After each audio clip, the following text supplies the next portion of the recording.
ಭಾರತೀಯ ಜನತಾ ಪಾರ್ಟಿಯ ಜಿಲ್ಲಾಧ್ಯಕ್ಷರು ನಮ್ಮ ಜೊತೆಯಲ್ಲಿದ್ದಾರೆ. ಇಂದ್ರೇಶ್ ಅವರು, ಸ್ವಾಮಿ ಅವರಿದ್ದಾರೆ. ಮದ್ದೂರಿನ ಮತ್ತೊಬ್ಬರು ಬಿಜೆಪಿಯ ಮುಖಂಡರು ಸ್ವಾಮಿ ಅವರಿದ್ದಾರೆ. ನಮ್ಮ ಜಿಲ್ಲಾಧ್ಯಕ್ಷರಾಗಿರ್ತಕ್ಕಂಥ ಮಂಡ್ಯ ರಮೇಶ್ ಅವರು, ಗುರು ಅವರು, ಮತ್ತು ನಮ್ಮ ಶ್ರೀಕಂಠೇಗೌಡರು, ಸಂತೋಷ್ ಅಣ್ಣ ಅವರು, ನಮ್ಮ ಡಿ ಸಿ ತಮ್ಮಣ್ಣ ಸಾಹೇಬರ ಸುಪುತ್ರರು ಸಂತೋಷ್ ಅಣ್ಣ ಅವರು, ಗುರು ಅವ್ರದ್ದು ಹೇಳಿದೆ. ರಾಮಚಂದ್ರ ಅವರು ನಮ್ಮ ಮಂಡ್ಯದ ಕಳೆದ ವಿಧಾನಸಭಾ ಚುನಾವಣೆ ಅಭ್ಯರ್ಥಿ ರಾಮಚಂದ್ರ ಅವರು ಇದ್ದಾರೆ. ಜೊತೆಯಲ್ಲಿ ಈಗ ತಾನೇ ಭಾರತೀಯ ಜನತಾ ಪಾರ್ಟಿಯ ಮತ್ತೊಬ್ಬರು ಮುಖಂಡರು ರವಿಕುಮಾರ್ ಅವರು ಬರ್ತಾ ಇದ್ದಾರೆ, ರಾಜೀವ್ ಅವರು ಬರ್ತಾ ಇದ್ದಾರೆ. ಬಹುಶಃ ನಿನ್ನೆ ದಿನ ಒಂದು ಘಟನೆಯನ್ನು ನಡೆದಿರ್ತಕ್ಕಂಥದ್ದು ಎಲ್ಲ ಮಾಧ್ಯಮಕ್ಕೂ ಕೂಡ ವಿಷಯ ತಿಳಿದಿದೆ ಅಂದ್ಕೊಳ್ತೇನೆ. ಭಾಳ ನೋವಿನ ಸಂಗತಿ. ಪಕ್ಷದ ಕಾರ್ಯಕರ್ತರು ಒಬ್ಬರು ಮಹಿಳೆ ಗೌರಮ್ಮ ಅಂತಕ್ಕಂಥವರು ನೆನ್ನೆ ಚನ್ನಪಟ್ಟಣದಲ್ಲಿ ಏನು ಈ ಪಾದಯಾತ್ರೆ ಸಾಗಬೇಕಾದಂಥ ಸಂದರ್ಭದಲ್ಲಿ ಸನ್ಸ್ಟ್ರೋಕ್ ಆಗಿ ಅವರು ಆಘಾತಕ್ಕೆ ಒಳಗಾಗಿ ಹೃದಯಾಘಾತದಿಂದ ಮೃತಪಟ್ಟಿರ್ತಕ್ಕಂಥ ಒಂದು ವಿಚಾರ ತಿಳಿದು ಭಾಳ ಮನಸ್ಸಿಗೆ ನೋವಾಗಿದೆ. ಅವರ ಒಂದು ಅಂತಿಮ ಸಂಸ್ಕಾರಕ್ಕೆ ಹೋಗಲಿಕ್ಕೆ ಬಹುಶಃ ಮುಂದೆ ಏನು ಮಾಡ್ಕೊಳ್ತಾರೆ, ಇನ್ನೊಂದು 2-3 ದಿನಗಳಲ್ಲಿ ಅವರ ಅಂತಿಮ ಸಂಸ್ಕಾರ ಆಗ್ಬೋದು. ಆದರೆ ಪಾದಯಾತ್ರೆ ಇರ್ತಕ್ಕಂಥ ಹಿನ್ನೆಲೆಯಲ್ಲಿ ಹೋಗಿ ಚನ್ನಪಟ್ಟಣದಲ್ಲಿ ಜಿಲ್ಲಾಸ್ಪತ್ರೆಗೆ ಭೇಟಿ ಕೊಟ್ಟು ಬಂದಿದ್ದೇನೆ. ಇನ್ನೊಬ್ಬರು ಜಯನಗರದಿಂದ ಇನ್ನೊಬ್ಬರು ಕಾರ್ಯಕರ್ತರು, ಅವ್ರಿಗೂ ಕೂಡ ಒಂದು ಸ್ವಲ್ಪ ಸನ್ಸ್ಟ್ರೋಕಿಂದನೇ ಆರೋಗ್ಯದಲ್ಲಿ ಏರುಪೇರಾಗಿ ಅವರು ಕೂಡ ನಿನ್ನೆ ಆಸ್ಪತ್ರೆಯಲ್ಲಿದ್ದರು. ಅವ್ರನ್ನೂ ಮಾತಾಡಿಸಿ ಬಂದಿದ್ದೇವೆ. ಈಗ ಯಾವುದೇ ರೀತಿ ಅವರ ಆರೋಗ್ಯದಲ್ಲಿ ಸಮಸ್ಯೆ ಇಲ್ಲ.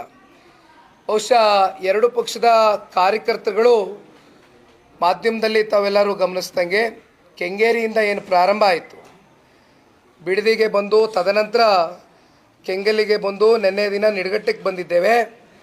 ಪ್ರತಿದಿನವೂ ಕೂಡ ಇವತ್ತು ಅತ್ಯಂತ ದೊಡ್ಡ ಮಟ್ಟದಲ್ಲಿ ಜನಸಾಗರ ಈ ರಾಜ್ಯದ ಸರ್ಕಾರದ ವಿರುದ್ಧವಾಗಿ, ಈ ಭ್ರಷ್ಟ ಕಾಂಗ್ರೆಸ್ ಸರ್ಕಾರವನ್ನು ಈ ರಾಜ್ಯದಲ್ಲಿ ಕಿತ್ತೊಗಿಬೇಕು ಅಂತಕ್ಕಂಥದ್ದು ಇವತ್ತು ಸಾರ್ವಜನಿಕರು ಮುಗಿಬಿದ್ದಿರ್ತಕ್ಕಂಥದ್ದು.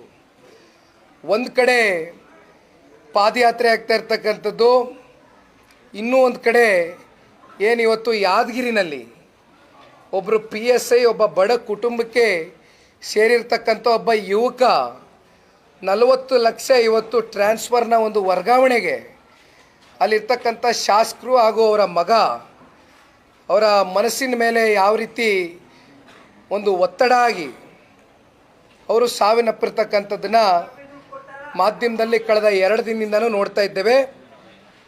ಪರಶುರಾಮ್ ಅಂತಕ್ಕಂಥ ಒಬ್ಬ ಯುವಕ, ಅವರ ಮನೆಯವ್ರಿಗೆ, ಧರ್ಮಪತ್ನಿಯವ್ರಿಗೆ, ಶ್ವೇತಾ ಅವರಿಗೆ ನಮ್ಮ ನಾಯಕರಾದಂಥ ಮಾನ್ಯ ಕುಮಾರಣ್ಣವರು ನಿನ್ನೆ ದೂರವಾಣಿ ಮೂಲಕವಾಗಿ ಮಾತನಾಡಿದ್ದಾರೆ. ಧೈರ್ಯವನ್ನು ತುಂಬಿದ್ದೇವೆ.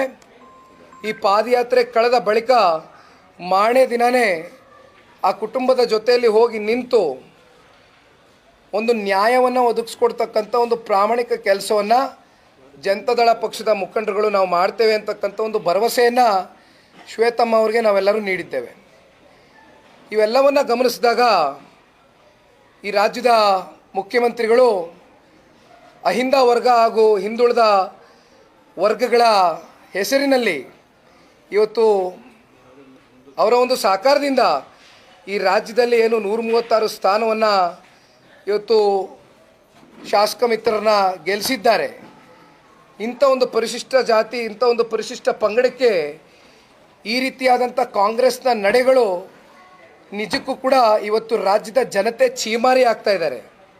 ಯಾವುದೇ ಕಾರಣಕ್ಕೂ ಒಂದು ಕಡೆ ಈ ರಾಜ್ಯದ ಮುಖ್ಯಮಂತ್ರಿಗಳಿಗೆ ನೈತಿಕತೆ ಅಂತಕ್ಕಂಥದ್ದು ಏನಾದರೂ ಇದ್ದರೆ ಈ ಕೂಡಲೇ ಮೂಡದಲ್ಲಿ ಆಗಿರ್ತಕ್ಕಂಥ ಒಂದು ಹಗರಣ, ಜೊತೆಯಲ್ಲಿ ಇವತ್ತು ಏನು ವಾಲ್ಮೀಕಿ ನಿಗಮದಲ್ಲಿ 187 ಕೋಟಿ ರೂಪಾಯಿ ಇವತ್ತು ಅಕ್ರಮವಾಗಿ, ಬಹುಶಃ ರಾಜ್ಯದ ಇತಿಹಾಸದಲ್ಲಿ ಮೊದಲನೇ ಬಾರಿ ಈ ರೀತಿ ಬ್ಯಾಂಕ್ ಮೂಲಕ ಟ್ರಾನ್ಸಾಕ್ಷನ್ ಆಗಿರ್ತಕ್ಕಂಥದ್ದು ನಮ್ಮ ಗಮನಕ್ಕೆ ಏನು ಬಂದಿದೆ. ವಿಧಾನಮಂಡಲದಲ್ಲೇ ಸ್ವತಃ ರಾಜ್ಯದ ಮುಖ್ಯಮಂತ್ರಿಗಳು 187 ಕೋಟಿ ಅಲ್ಲ 89 ಕೋಟಿ ಇವತ್ತು ಹಗರಣ ಆಗಿರ್ತಕ್ಕಂಥದ್ದು ಸತ್ಯ ಅಂತಕ್ಕಂಥದ್ದು ಸ್ವತಃ ಇವತ್ತು ಈ ರಾಜ್ಯದ ಮುಖ್ಯಮಂತ್ರಿಗಳೇ ಒಪ್ಕೊಂಡಿದ್ದಾರೆ. ಹಾಗಾಗಿ ಇವತ್ತು ಏನಾದರೂ ಮಾನ್ಯ ಸಿದ್ದರಾಮಣ್ಣ ಅವರಿಗೆ ನೈತಿಕತೆ ಅಂತಕ್ಕಂಥದ್ದಿದ್ದರೆ ದಯಮಾಡಿ ಈ ಕೂಡಲೇ ರಾಜೀನಾಮೆ ಕೊಡಬೇಕು ಅಂತಕ್ಕಂಥದ್ದನ್ನ ಈ ಸಂದರ್ಭದಲ್ಲಿ ಜನತಾದಳ ಪಕ್ಷ ಹಾಗೂ ಭಾರತೀಯ ಜನತಾ ಪಾರ್ಟಿಯ ಮುಖಂಡರುಗಳು ನಾವು ಒತ್ತಾಯವನ್ನು ಮಾಡ್ತೇವೆ. ಥ್ಯಾಂಕ್ ಯು ಅಣ್ಣ. ಬೇರೆ ಏನಾರು ಕೇಳಿದ್ರೆ ಕೇಳ್ಬೋದು. ಇಂದ್ರೇಶ್ ಅಣ್ಣ ಮಾತಾಡ್ತೀರಾ?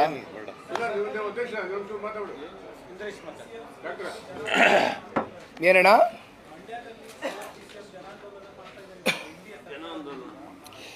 ಬಹುಶಃ ಇದು ಈ ದೇಶದ ಇತಿಹಾಸದಲ್ಲಿ, ಈ ರಾಜ್ಯದ ಇತಿಹಾಸದಲ್ಲಿ ಒಂದು ಆಡಳಿತ ಪಕ್ಷ ಬಹುಶಃ ಮೊದಲನೇ ಬಾರಿ ಈ ರೀತಿಯಾದಂಥ ಅದೇನೋ ಜನಾಂದೋಲನ ಅಂತಕ್ಕಂಥ ಕಾರ್ಯಕ್ರಮದ ಹೆಸರಲ್ಲಿ ಇವತ್ತೇನು ಹೊರಟಿದ್ದಾರೆ. ಇವತ್ತು ವಿರೋಧ ಪಕ್ಷದವ್ರಿಗೆ ಕನಿಷ್ಠ ಪಕ್ಷ ವಿಧಾನಮಂಡಲದಲ್ಲಿ ಮೂಡ ಹಾಗೂ ವಾಲ್ಮೀಕಿ ಹಗರಣ ನಡೆದಂಥ ಸಂದರ್ಭದಲ್ಲಿ ಚರ್ಚೆ ಮಾಡಲಿಕ್ಕೆ ಇವತ್ತು ವಿಧಾನಸಭೆಯಲ್ಲಿ ಅವಕಾಶವನ್ನು ಮಾಡ್ದಿರಾ ಪಲಾಯನವಾದವನ್ನು ಮಾಡಿ ಇವತ್ತು ರಾಜ್ಯದ ಜನತೆಗೆ ಒಂದು ಅನುಮಾನ ಮೂಡಿಸ್ತಕ್ಕಂಥ ರೀತಿಯಲ್ಲಿ ಅವರ ನಡೆಗಳೇನು ಕಾಣ್ತಾ ಇದೆ, ಇವೆಲ್ಲವನ್ನು ಕೂಡ ಮುಚ್ಚಾಕೊಳ್ಳಿಕ್ಕೋಸ್ಕರ ಇವತ್ತು ಜನಾಂದೋಲನ ಅಂತಕ್ಕಂಥ ಹೆಸರಲ್ಲಿ ಏನು ನಮ್ಮ ಈಗೆಲ್ಲ ನೆನ್ನೆ ಇದಾಯ್ತಾ ಎಂಥದ್ದು ಮದ್ದೂರು ಇವತ್ತು ಮಂಡ್ಯ, ಇದು ಜಸ್ಟ್ ಈ ಇಶ್ಯೂನ ಡೈವರ್ಟ್ ಮಾಡ್ತಕ್ಕಂಥ ಕಾರ್ಯಕ್ರಮ ಅಷ್ಟೇ. ಇದು ಇದರಲ್ಲಿ ಏನು ಉರುಳಿಲ್ಲ.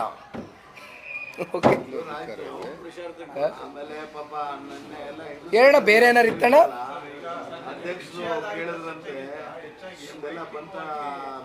ಗುರುಣ್ಣ ಒಂದು ನಿಮಿಷ ಗುರುಣ್ಣ.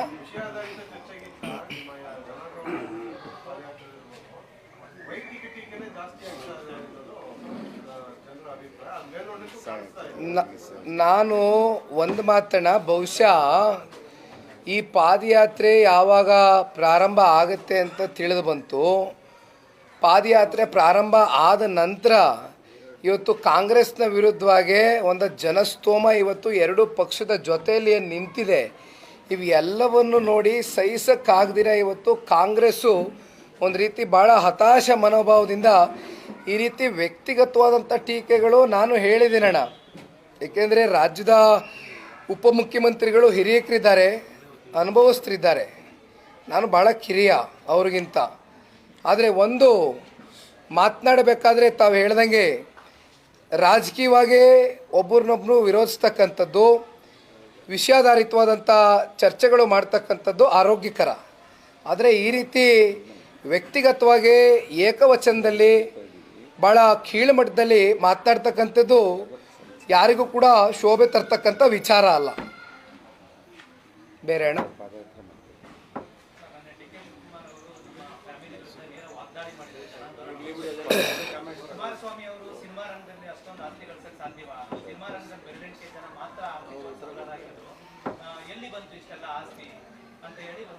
ರಾಜಕಾರಣಕ್ಕೆ ಪ್ರವೇಶ ಮಾಡಿದ ನಂತರ ಯಾರ್ಯಾರ ಆಸ್ತಿ ಎಷ್ಟೆಷ್ಟು ವೃದ್ಧಿಯಾಗಿದೆ ಅಂತಕ್ಕಂಥದ್ದು ತಾವೇ ಮಾಧ್ಯಮಗಳಲ್ಲಿ ಪ್ರಸಾರ ಮಾಡ್ತಾಯಿದ್ರಿ 2 ದಿನದಿಂದ ನಿರಂತರವಾಗಿ.